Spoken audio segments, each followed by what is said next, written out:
College football's problems are only going to increase unless they get a commissioner to make things right. Nick Saban is the man for the job. Locked On presents The Portal, the daily podcast covering college football recruiting and everything NIL. Part of the Locked On Podcast Network. Your team every day. To the Portal Podcast, where you get your daily recruiting, NIL, and transfer portal scoop. I'm your host, Brian Smith, longtime college football recruiting analyst.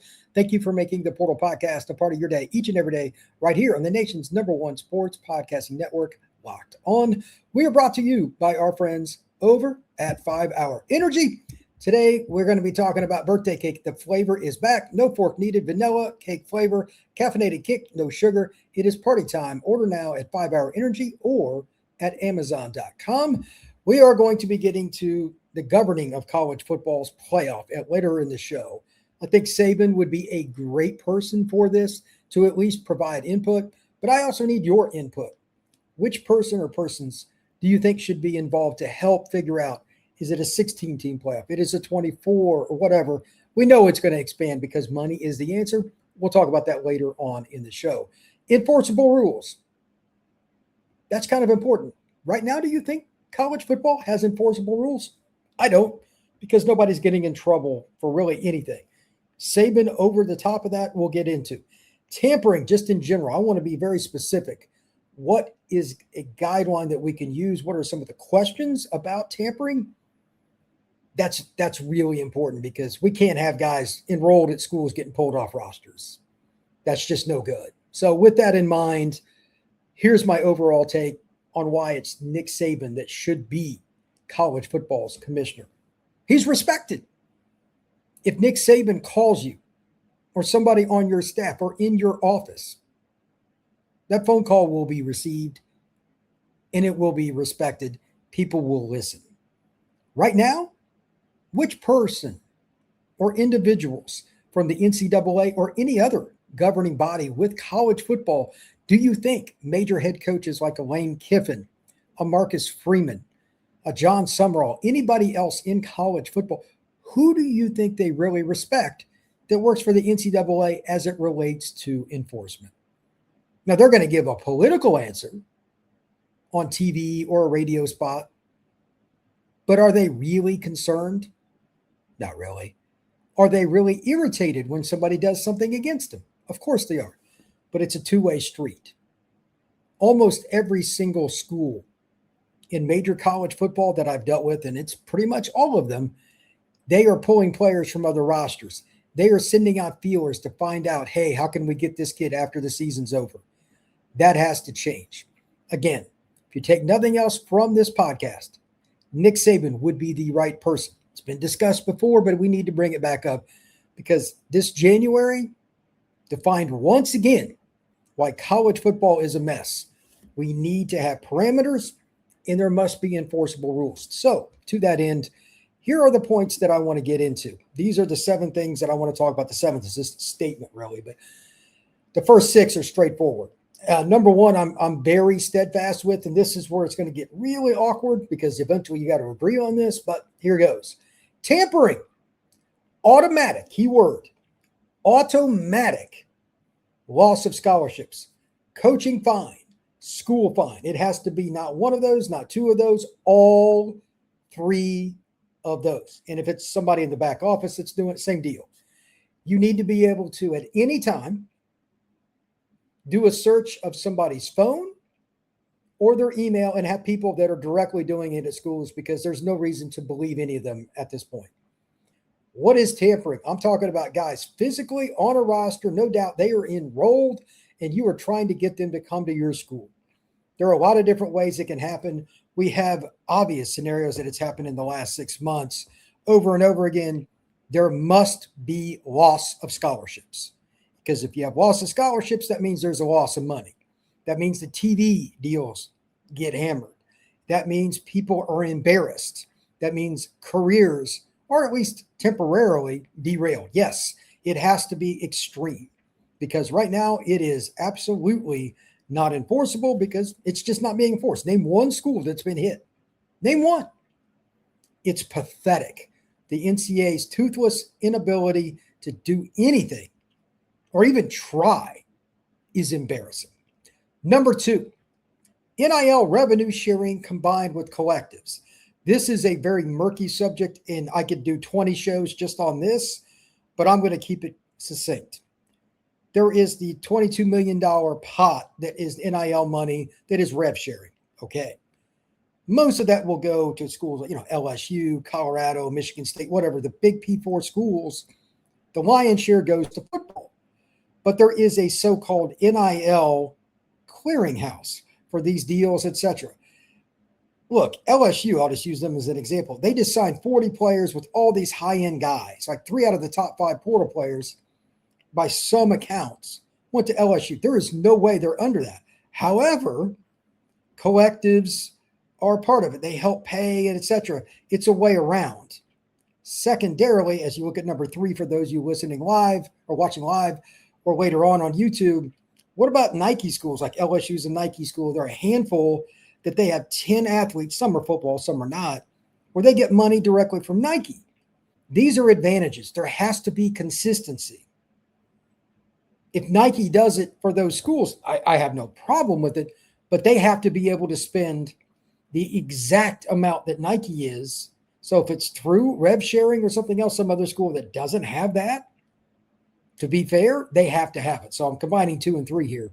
And to put it in one big collective bundle, there can't just be definitive cheating with how much money you're spending, because they're just shifting it over to collectives. Who signs it, who doesn't.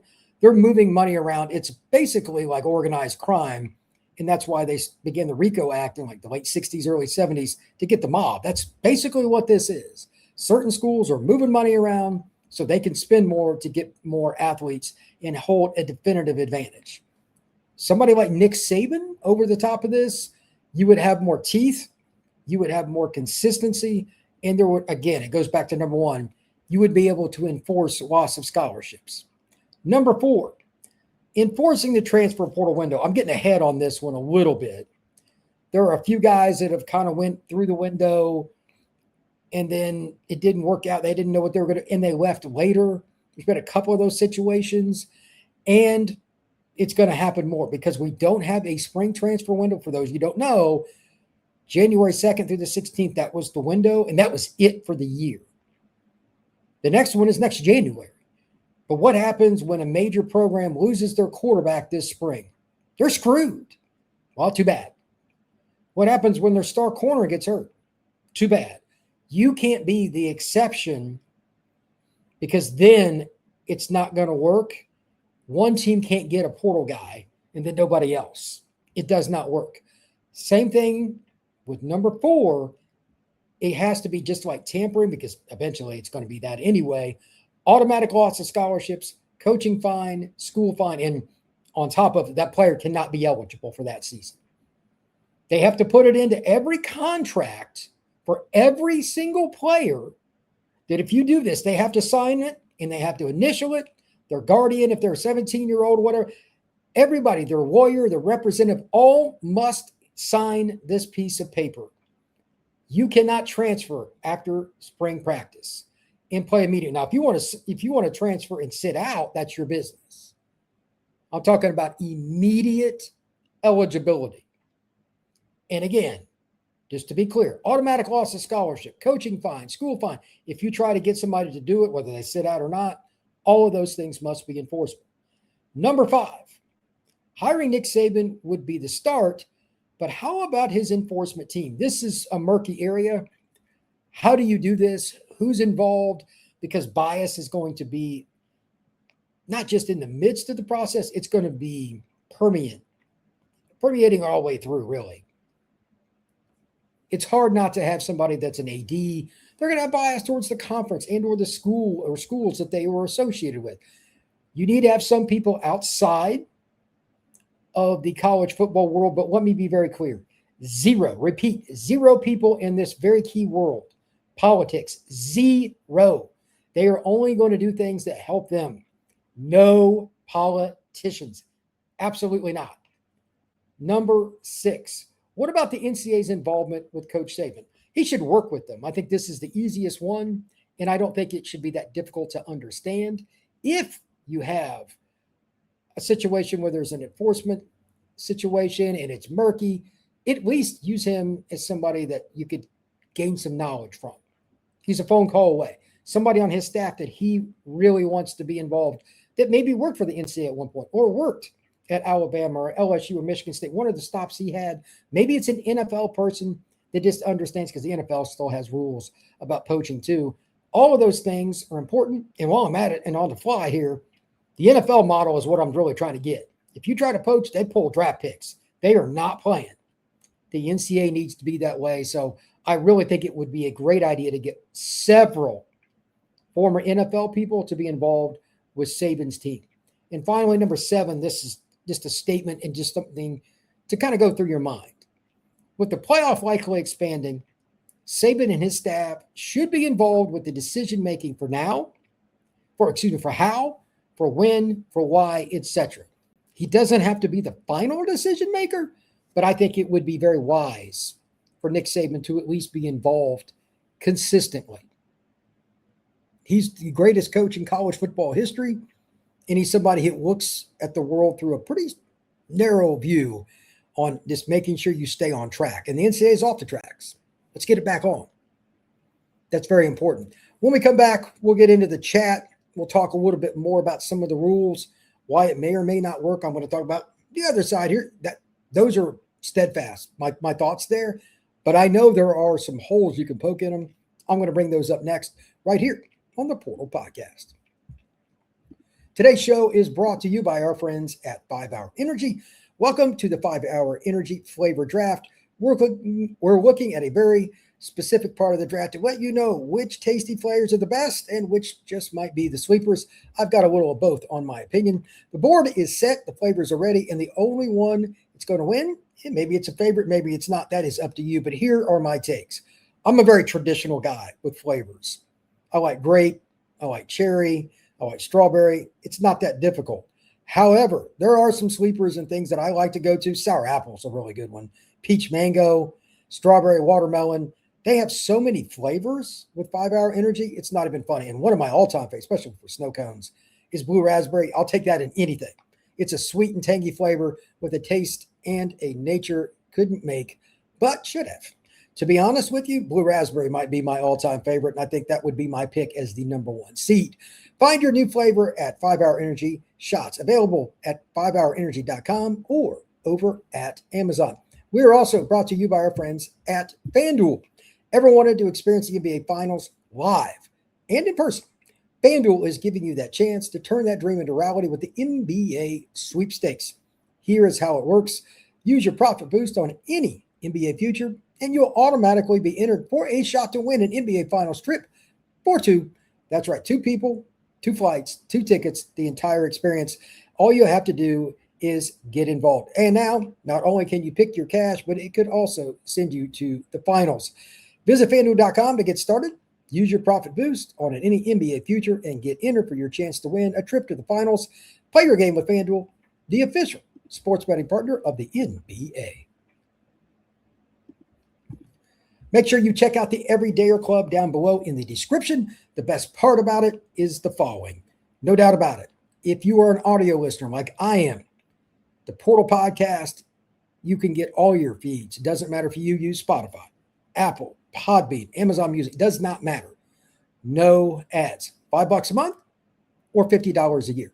Down in the description below, it will give you more details. And there is a Discord. Check out the Everydayer Club. All right, now here are the holes that I see with this. Like any set of rules, any commissioner, anybody that is granted extra access, people argue. But if we can't come up with Saban, what are we doing? Like, at some point, you have to pick somebody. They want to argue about, oh, he's an SEC guy. Well, he coached in the Big Ten, too, and he's a Midwest guy. He's from West Virginia. He lived in Ohio. He's lived in Michigan. He's somebody that wants to see the sport progress, and he's got more money than he knows what to do with. He's working on ESPN College Game Day. He doesn't need to do that. He doesn't need to do it. But he likes football. He wants to be around it. He wants to be involved. Why not make Nick that guy? He doesn't have to rule with an iron fist. It's just implementing things. And in special cases, maybe he does come with a final judgment. I'm not saying he's the complete enforcement arm of the NCAA. That's not the point. But specifically with tampering and this and that, it's got to go. It's got to go. It's the only way we're going to have any common decency in college football. Same thing with the NIL clearinghouse. They're obviously not enforcing this. Everybody's scared to death of being sued.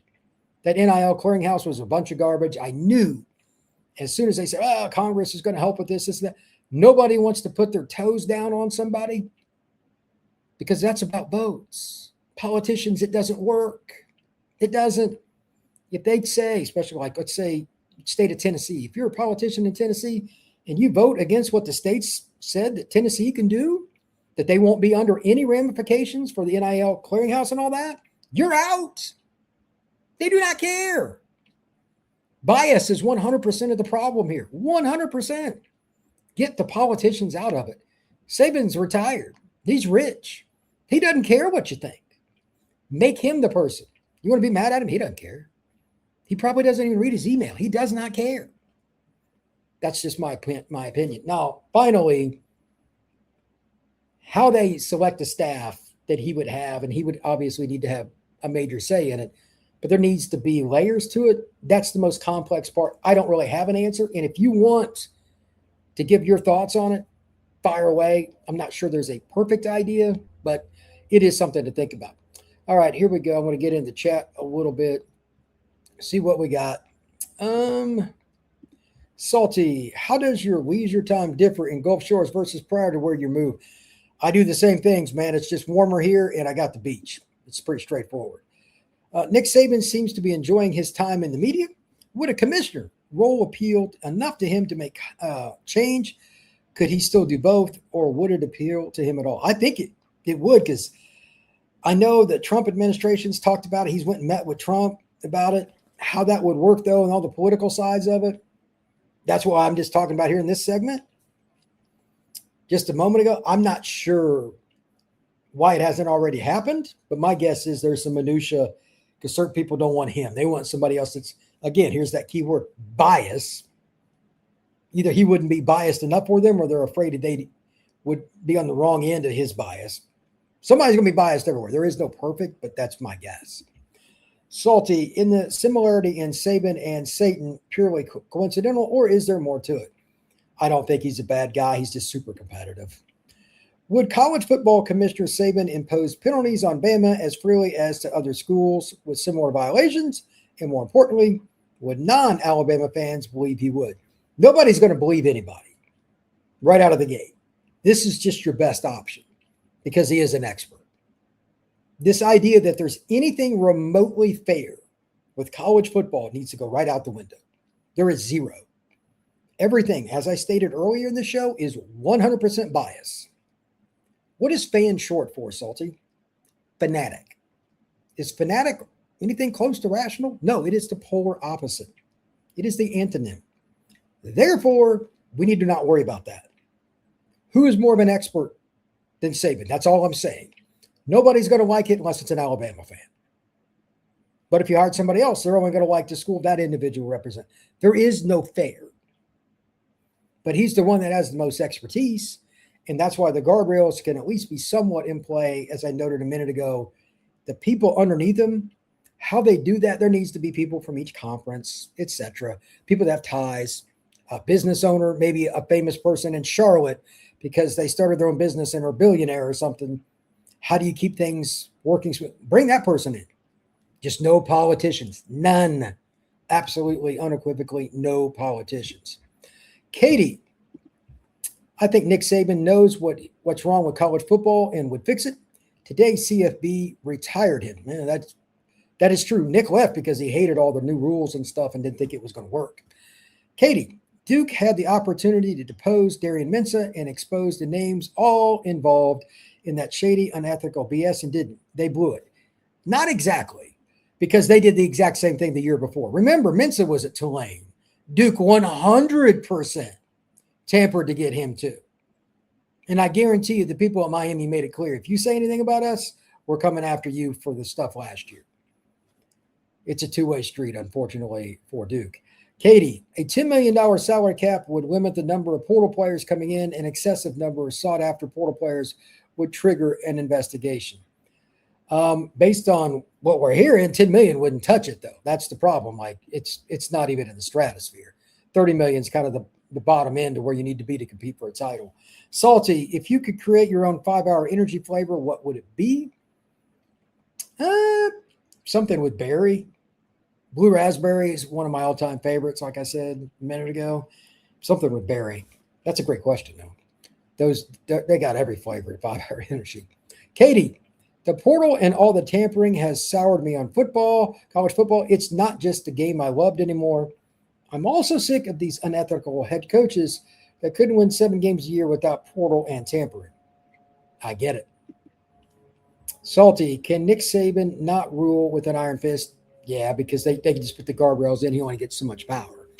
He's not going to be like the head coach. He's just going to be one arm of it. That way he can't have too much, or whoever it is. It doesn't have to be Saban.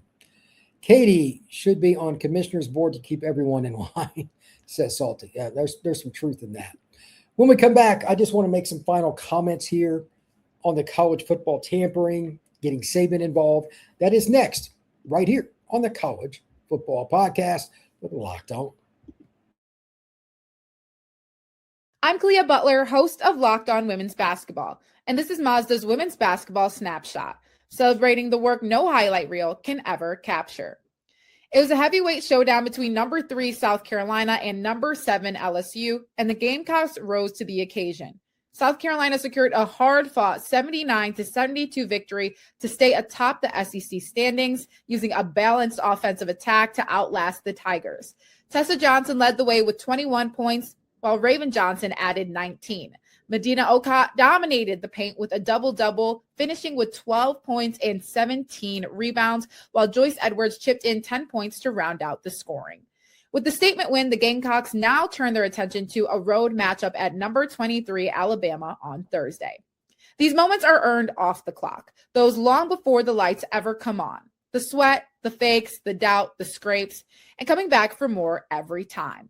Mazda puts that same drive into every detail. Wins define the moment, putting in the work, that defines you. There's more to a Mazda because there's more to you. So what's next for college football and everything that's moving forward? Obviously, the playoff is the big discussion. Big Ten wants 24, the SEC 16, if you believe all the scuttlebutt. I don't know why we wouldn't. This is another area I kind of touched on a little bit, and I just want to expand here and use it as a barometer.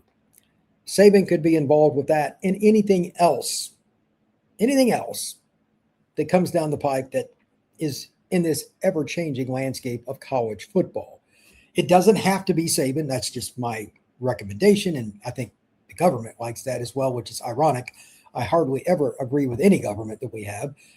But that being the case, there also needs to be guardrails for whenever Nick or whoever that person leaves, who's next? They need to have a situation where it's more ability to just transition smoothly. There hasn't been much seamless in college football in a long while. It's nothing but chaos all the time. We need people that want to be involved, that understand there's going to be negativity with it. Again, here's that word, the most important word in college athletics, bias. There is no such thing as favor in college football. It's just 100% bias. Favor is like a little bit. No. Bias. Fans do not care anymore if they cheat. They do not care how they got there. They do not care if their rep blew the call. It is a one checkbox situation. Did we win? That's the only question. And there's 2 boxes, yes or no. They only care if it's not yes, they're angry. You're going to have to step on toes. And again, that's why you need politicians out, because people will vote politicians out if they don't do what they want for that school. So again, there's no place for the politicians. Having stated that, what other individuals do you think besides Saban would be good in some capacity? Urban Meyer would probably be one. There are others as well. Like when Willie Fritz retires, the head coach at Houston, I could see him being a great fit. Signetti would be another good fit. I can't imagine There are 100 guys out there. There's probably less than 50 in the United States that I would want, but maybe it's somebody that's outside of football that needs to be one of the top 2 or 3. That would be a good idea too. Maybe an old college basketball, because that's the same deal, coach. That would be fine. But we've got to get people in there that have different opinions. And there's never going to be 100% agreement. Again, bias. But that's okay. College sports are complex. They're never going to be straightforward. And that's why we enjoy them. There's intrigue. Think about college football. It's regional in some ways, but it's played across the country.